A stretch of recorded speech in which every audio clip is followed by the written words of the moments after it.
Welcome to Middle East Briefing. The content of the briefing includes the 6 lessons Israel should not learn from Hamas's attack. Iran's day of reckoning is nearing. America has a new axis of evil to prevent. U.S. to send top diplomats to Middle East as regional tensions spread. Iran, what we know about the deadly blasts. The 6 lessons Israel should not learn from Hamas's attack. Foreign policy. The recent conflict between Israel and Hamas has revealed several key lessons for Israel's security. Firstly, deterrence does not always work. Israel's attempts to deter Hamas have been largely unsuccessful, as demonstrated by the all-out assault launched by Hamas on October 7, 2023. However, successful deterrence has allowed Israel to avoid multiple wars, as seen in its current situation with Hezbollah. Secondly, intelligence cannot always be relied upon. Despite intercepting Hamas's battle plan more than a year in advance, Israeli intelligence failed to prevent the October 7 attack. Relying too heavily on worst-case assumptions can lead to inflated threats and unnecessary defense spending. Thirdly, defenses alone are not enough. Israel's smart fence along the Israel-Gaza border failed to prevent the Hamas attack. Defenses must be backed up by intelligence and a rapid response capability. Fourthly, Israel's greatest threat is internal rather than external. While Hamas poses a danger to Israel, the country's internal divisions, exacerbated by the Netanyahu government, are a bigger threat to its stability and democratic character. Fifthly, the suffering of Palestinians does matter for Israel. The high number of Palestinian civilian casualties undermines Israel's international reputation and diplomatic relationships, including its relationship with the United States. Finally, Palestinian leaders cannot be trusted to make peace. While some Palestinian leaders have embraced peace talks, others have been duplicitous in their actions. However, it is important for Israel to continue pursuing peace negotiations with the Palestinian Authority. In conclusion, Israel must do better in several areas, including intelligence, defense, civilian casualty reduction, and peace negotiations, in order to ensure its long-term security. Iran's day of reckoning is nearing. Hill. Iran is playing a dangerous game of kinetic brinkmanship with the United States and is nearing the goal line of its pursuit of nuclear weapons, warns Mark Toth, an economist and entrepreneur, and Colonel, Ret. Jonathan Sweet, who served 30 years as a military intelligence officer. Iran's recent support and planning of Hamas's attack on Israeli civilians, which has now engulfed the Gaza Strip in total war, has led to the spread of conflict into Lebanon. Israel's targeting of Hamas officials in Lebanon was likely intended as a kinetic wake-up call to Iran's supreme leader Ali Khamenei and to Hassan Nasrallah, head of Hezbollah. Israel's decision to act against Hamas in Lebanon shows that no one who aided and abetted in the October 7 attacks on Israel will be safe anywhere.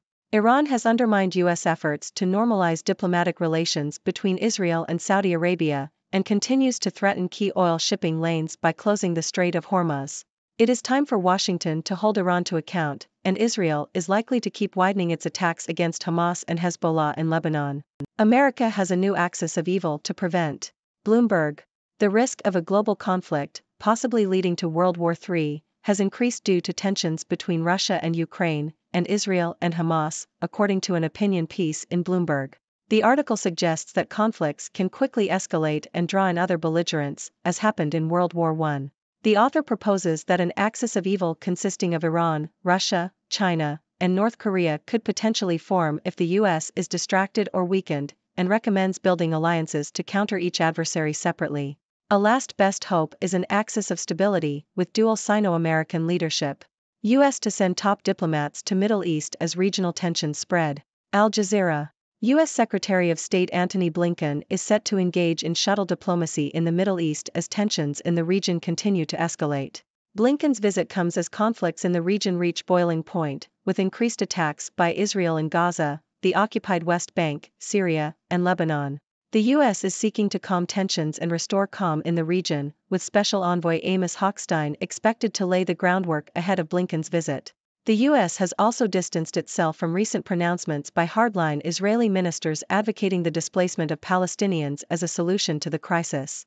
Iran, what we know about the deadly blasts. Deutsche Welle. 2 bombs exploded in the Iranian city of Kerman on Wednesday, killing scores of people who had gathered to commemorate General Qasem Soleimani, who was slain by the U.S. in a 2020 strike. The Iranian government has described the incident as a terror attack and has declared a national day of mourning. The U.S. and Israel have denied involvement in the attack, and Iran has blamed them for the bombings. The Islamic State, Khorasan Province, ISKP, is the prime suspect, although the group has not claimed responsibility for the attack. A deadly blast has rattled Iran's leaders. As accusations fly, here's what to know. CNN. At least 84 people were killed and 284 others injured in the Iranian city of Kerman after twin blasts near the burial site of slain military commander Qasem Soleimani. Iran has blamed Israel for the attack, with Iranian President Ibrahim Raisi warning that Israel's punishment will be regrettable and severe. Israel has said it had no comment on the explosions in Iran. The U.S. State Department has said that it was not involved in the attacks and had no reason to believe that Israel was involved. The attack is likely to increase tensions in the region, with Israel fighting a 3-month war against Hamas in Gaza. Last week, Iran and several of its armed proxies accused Israel of assassinating senior Iranian commander Said Raisi in Syria, vowing retaliation. Israel accuses Tehran of funding and arming Hamas. The situation is likely to increase pressure internally on Iran to punish Israel, particularly if top officials are convinced that Israel is behind Wednesday's attacks. Iran may now be in an awkward position, as it will have to either blame Israel and the US for stoking regional unrest, or blame Islamic State to avoid taking action. On Gaza, Europe is struggling to make its diplomacy matter. Economist. Europe is finding that its voice is not being heard in the Israeli-Palestinian conflict, with the US, Qatar, and Egypt being the main interlocutors in the region. Europe's lack of unity and clarity on the issue has also made it difficult for the region to take the continent's voice seriously. National leaders are wary of inflaming tensions at home, and many try not to take sides in the conflict. France is an example of this ambiguous position, as President Macron initially called for an international coalition against Hamas and later called for a ceasefire. The perception that Macron initially leaned too far in Israel's direction has led to criticism of his stance. Europe's voice does not carry much weight in the region, despite their efforts to send aid and call for a ceasefire. However, Europe's voice is crucial in the war in Ukraine, where the bloc has stayed relatively united and made a difference. Europe should focus on this existential war on its own soil rather than trying to play a role in the Israeli-Palestinian conflict. Meet ACWA Power, Saudi Arabia's unlikely solar star. Economist. ACWA Power is set to dominate Saudi Arabia's renewable energy sector as the country aims to get half of its electricity from wind and solar farms by 2030. The utility company, which currently has 24 gigawatts of green projects either completed or under construction, is expected to be responsible for around 40 gigawatts of capacity.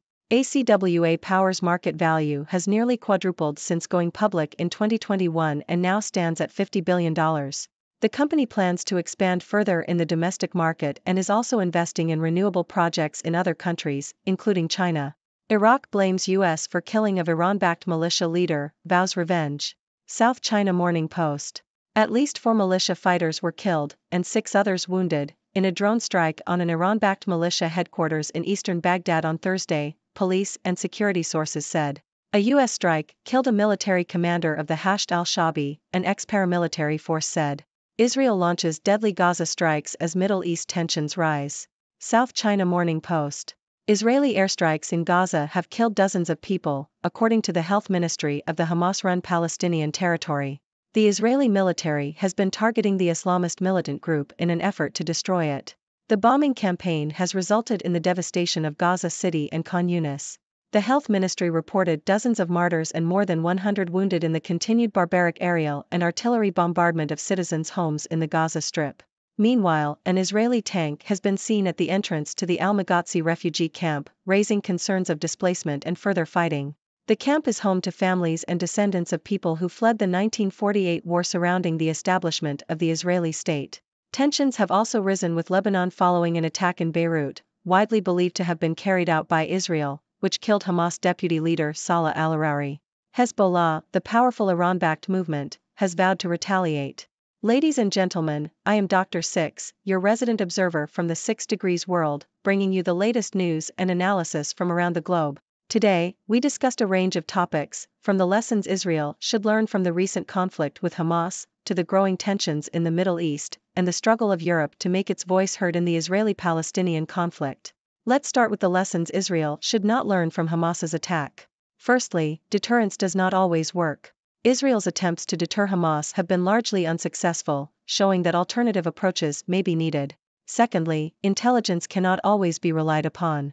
Despite intercepting Hamas's battle plan, Israeli intelligence failed to prevent the attack, highlighting the need for better coordination and analysis. Thirdly, defenses alone are not enough. Israel's smart fence along the border failed to prevent the attack, emphasizing the need for a comprehensive approach that combines intelligence and rapid response. Fourthly, Israel's greatest threat is internal. While Hamas poses a danger, internal divisions and political instability within Israel are a bigger threat to its stability. Fifthly, the suffering of Palestinians matters for Israel. The high number of civilian casualties undermines Israel's international reputation and relationships.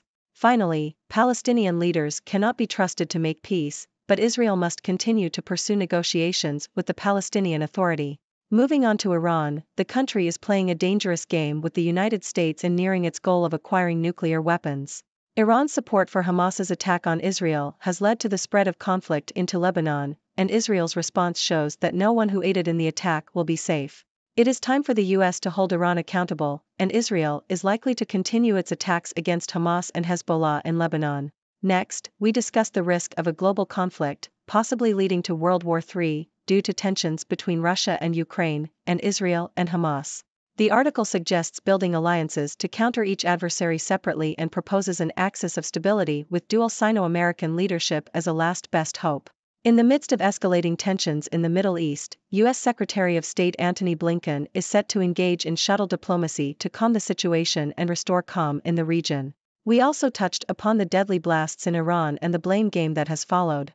Iran has accused Israel of the attack, but both Israel and the U.S. have denied involvement. The situation is likely to increase tensions in the region, and Iran may now be in an awkward position, having to choose between blaming Israel and the U.S. or blaming the Islamic State to avoid taking action. In the Israeli-Palestinian conflict, Europe is struggling to make its diplomacy matter. The lack of unity and clarity on the issue has made it difficult for Europe's voice to be heard, with the US, Qatar, and Egypt taking the lead in the region. Europe should focus on the war in Ukraine, where its voice carries more weight. Lastly, we discussed ACWA Power's dominance in Saudi Arabia's renewable energy sector. The company is expected to be responsible for a significant portion of the country's renewable energy capacity as it aims to get half of its electricity from wind and solar farms by 2030. ACWA Power's success and expansion highlight Saudi Arabia's commitment to clean energy. That's all for today's news and analysis. Remember, these are complex issues with no easy solutions. I encourage you to share your thoughts and questions.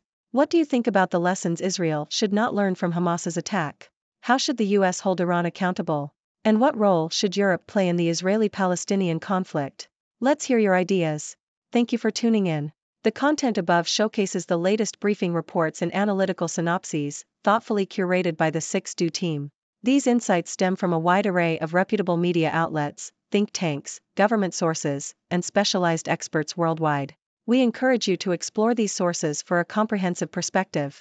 Keep in mind that while the content may not always align with the official standpoint of 6Do Brief, it's not meant to be taken as absolute directives for decision-making. Comprising seasoned media professionals, learned scholars, and accomplished scientists, the 6Do team embodies a trailblazing, fully independent media entity. To customize 6Do Brief to meet your professional needs, you have the option to subscribe to a diverse array of briefings on our website, 6dobrief.com. Regardless of your location, you can conveniently receive 6Do Brief via email.